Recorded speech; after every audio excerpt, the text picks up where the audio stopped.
Halo, assalamualaikum warahmatullahi wabarakatuh. Bertemu lagi dengan Mas Senot. Kali ini saya akan membahas tentang iPhone lagi ya, terutama membahas tips bagaimana cara membeli iPhone second atau bekas, terutama cek terutama cek fisik dari handphone tersebut ya. Ya, karena iPhone sekarang kan sudah banyak sekali penggunanya ya, sudah banyak yang menggunakan, sudah banyak yang berminat untuk menggunakannya karena harga sudah banyak yang terjangkau ya untuk handphone sekarang. Nggak seperti dulu kan harganya terpaut sangat tinggi ya untuk iPhone. Nah, ini pengalaman pribadi saya ya. Jadi kalau ada kekeliruan atau kekurangan silahkan tulis di komentar biar saya juga makin tahu. Oke, sebelumnya saya akan lepas ini silikon dulu ya. Oke, saya lepaskan. Yang pertama cara mengeceknya adalah yang paling luar dahulu, yaitu cek keadaan dari iPhone-nya ya.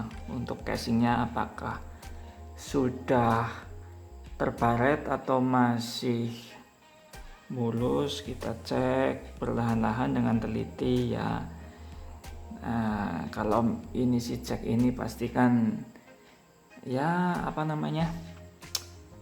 normal lah ya, karena secara kan handphone bekas pasti adalah bekas-bekas lecet-lecet ya di bezel atau di kaca belakang atau di depannya.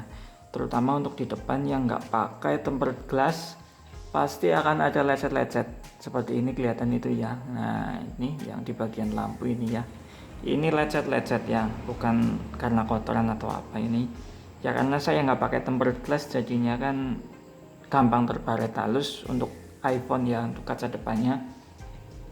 Kemudian masih di bagian luar itu adalah cek untuk LCD, kerapatan LCD-nya kita terawang ya perlahan-lahan dengan teliti, jangan tergerasa-gerusu lah untuk membeli handphone bekas ya. Kita cek, kita pencet-pencet seperti ini, apakah masih rapat atau sudah ada yang terbuka.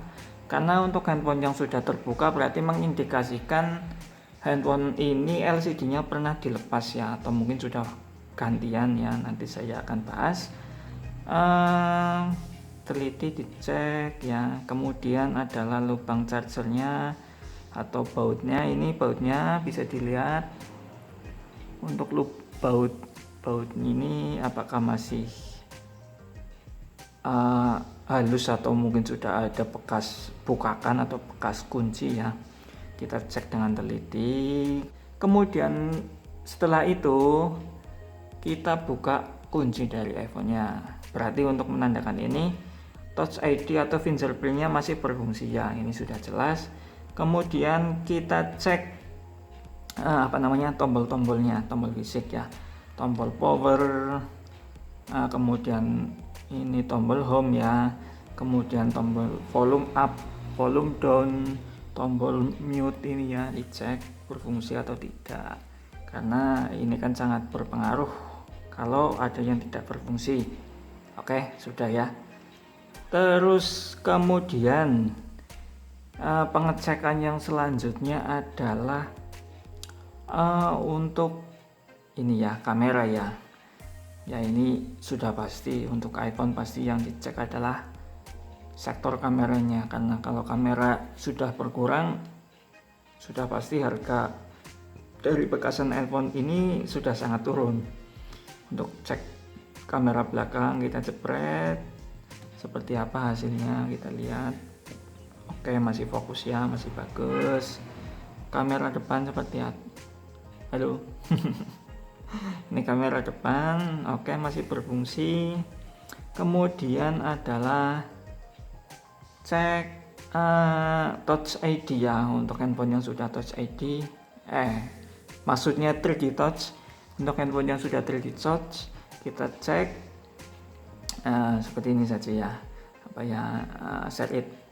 Nah, Untuk handphone yang belum touch 3D touch berarti tidak ada fiturnya ya. Untuk iPhone 6 ke bawah itu belum ada 3D touch. Untuk 6s ke atas sih sudah ada ya.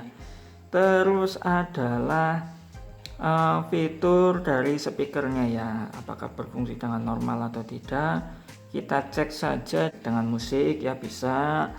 Nah, untuk kamera depan untuk speaker depannya kita bisa cek dengan telepon ke teman atau ke siapa untuk mengecek saja atau nomor yang tidak jelas ya berfungsi atau tidak. Kemudian adalah sensor ya, sensor cahaya berfungsi atau tidak ya. Kemudian adalah jangan lupa kita untuk mengecek keorisinalan dari LCD ya, dari layar, karena jelas sekali untuk layar yang sudah diganti pasti akan sangat berbeda untuk warna dan sensitivitasnya ya. Nah, oke. Yang pertama kita coba adalah ketajaman atau cahayanya dimaksimalkan ya, seperti apa. Oke ya, coba seperti ini. Kemudian adalah kesensitivitasan ya dari layarnya, kita cek seperti ini, ada delay atau tidak. Kemudian adalah cek di bagian layar LCD, ada yang tidak bisa digunakan atau masih normal atau tidak ya, gitu ya yang jelas. Oke, karena di sini sudah ada assistive touch-nya ya untuk mengeceknya nanti. Kalau belum ada, kita buat dulu di aksesibilitas ya. Kemudian adalah sentuh, kemudian assistive touch nyala, atau bisa juga suruh untuk yang punya HP untuk mengaktifkan assistive touch dulu bila belum ada ya. Kemudian seperti ini. Nah, ini assistive touch sudah ada. Kemudian kita coba geser di setiap layar perlahan ya, ada yang putus atau tidak. Seperti ini. Kalau ada yang putus sudah menandakan sentuhannya ada yang sudah tidak normal ya, tidak bisa digunakan untuk layar sentuhnya gini ya, atau mungkin LCD-nya sudah tidak normal begitu ya. Terus untuk ininya bisa digunakan dengan seperti ini juga ya, fungsi atau tidak gitu ya. Oke, sudah ya. Kemudian adalah cek untuk koneksivitasnya dari jaringan tersebut ya. Jangan terpengaruh dari jaringan yang sudah ada pada kartu pemiliknya yang dulu. Coba kamu cek menggunakan kartu milik kamu yang akan digunakan nantinya jika kamu telah membeli handphone ini ya. Caranya adalah menggunakan pin ya, itu dicolokkan ke sini ya, cus itu ya, kan keluar, masukkan kartu di sini. Oke, kita dicoba ada jaringannya atau tidak di sini ya, karena mungkin saja untuk nantinya mungkin jaringannya jelek atau enggak keluar, konektivitasnya kan rugi ya kalau sudah deal tapi sudah sampai di rumah ya. Kalau ada garansi dari yang punya HP, kalau enggak ya zong.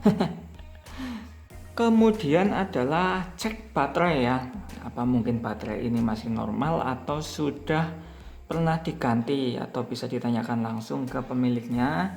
Kalau pemiliknya menjawab sudah pernah diganti, itu pertimbangan buat Anda, berarti handphone ini sudah tidak menggunakan baterai original ya. Misalnya saja inilah ya, iPhone 8 notabene sudah tua. Kita cek di sini pengaturan baterai ya, terus kesehatan baterai. Kalau di sini menunjukkan kapasitas maksimalnya 100%, kemungkinan untuk handphonenya baterai sudah pernah diganti.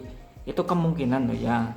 Tapi kalau untuk iPhone 8 ke atas atau 17 ke atas itu kan masih ada keluaran dari iBox ya, masih ada ya, masih terjual. Jadi kemungkinan besar untuk 100% itu masih ada.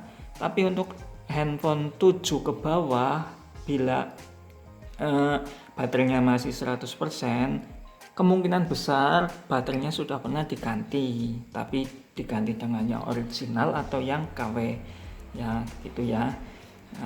Untuk baterai juga terus ditunggu juga penggunaan ya, sambil mengecek turunnya gimana, atau lompat atau normal satu persatu ya, karena baterai kan yang paling vital untuk handphone ini sendiri ya. Kalau baterainya sudah lowbat kan penggunaan juga tidak maksimal terutama ya.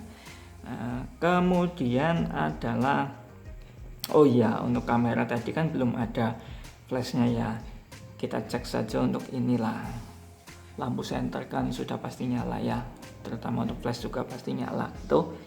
Oke, apalagi ya, untuk layar sendiri saya belum menjelaskan. Untuk handphone 8 ke atas itu ada fitur True Tone.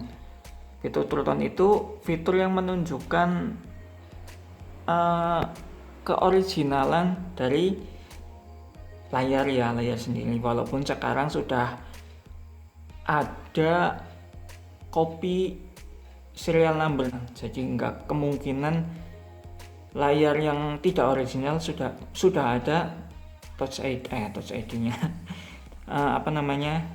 True Tone-nya ya. Itu sekarang mekanik HP sudah pada pinter ya, jadi jangan terpengaruh untuk True Tone yang katanya LC-nya original itu ada True Tone itu ya. Itu memang benar, tapi sekarang sudah ada yang bisa membuat mode True Tone pada layar gantian, LCD gantiannya sudah ada sekarang.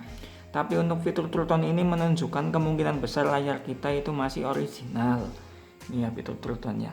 Nah, sedangkan fitur True Tone sendiri itu adalah jika di-on-kan itu otomatis akan mengikuti pencahayaan dari ruangan tersebut atau di luar ruangan ya. Jadi otomatis pencahayaan layar kita itu akan mengikuti dari pencahayaan yang ada di sekitar kita.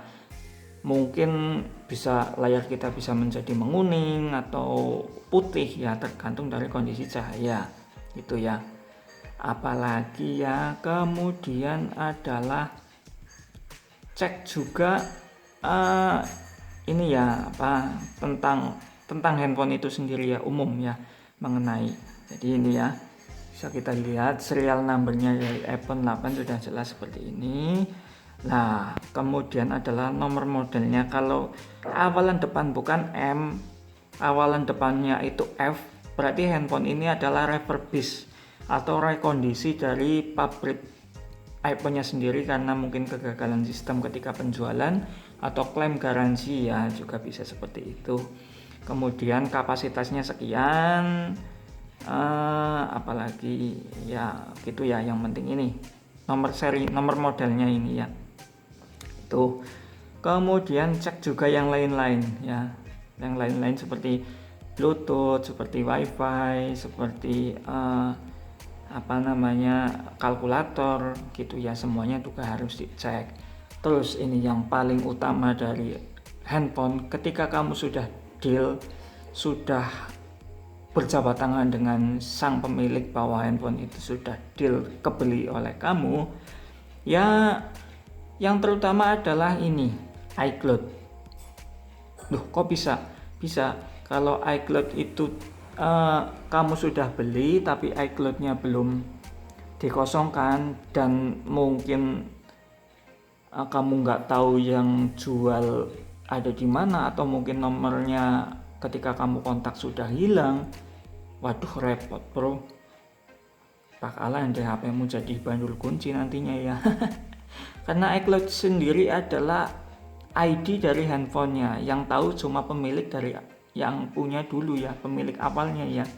Jadi ketika sudah deal, kamu harus mengosongkan iCloud si pemilik, dan yang bisa cuma si pemilik, karena kodenya yang tahu dia, sandinya yang tahu dia, emailnya yang tahu dia, dan gitu ya. Jadi harus kosong, kamu membeli harus posisi iCloud kosong, itu ya, paham ya.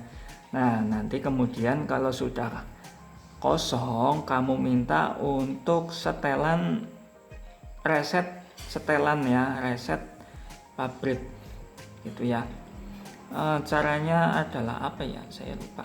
Ini pengaturan umum kemudian atur ulang ini ya.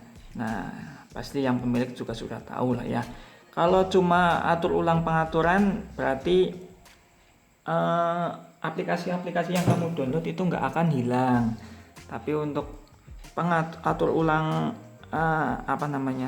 konten, hapus konten dan pengaturan, ya semuanya hilang. Aplikasi yang kamu download, yang sudah kamu install di HP ini akan hilang gitu loh. Tapi cuma kalau atur ulang pengaturan, handphonenya cuma mereset pengaturan yang sudah digunakan di yang punya dulu ya gitu, paham lah ya. Apalagi ya, oh iya satu lagi, charger. Charger kalau tidak original dan kabel juga tidak original, itu terserah Anda berminat handphonenya karena masih bagus atau enggak, atau mungkin itu menjadi patokan untuk nantinya bernego dengan yang punya. Yang jelas charger dan kabel kalau tidak original akan berpengaruh di handphone ini sendiri ya. Kalau ada yang tidak percaya bisa lihat di video saya yang pakai charger Android ya, fast chargingnya milik Samsung. Bisa Anda lihat apa yang akan terjadi jika menggunakan charger OM atau KW ya. Cukup sekian ya. Misalkan ada kekeliruan dalam video ini atau kekurangan, silakan tulis di komentar ya biar saya juga tahu. Oke, terima kasih. Wassalamualaikum warahmatullahi wabarakatuh.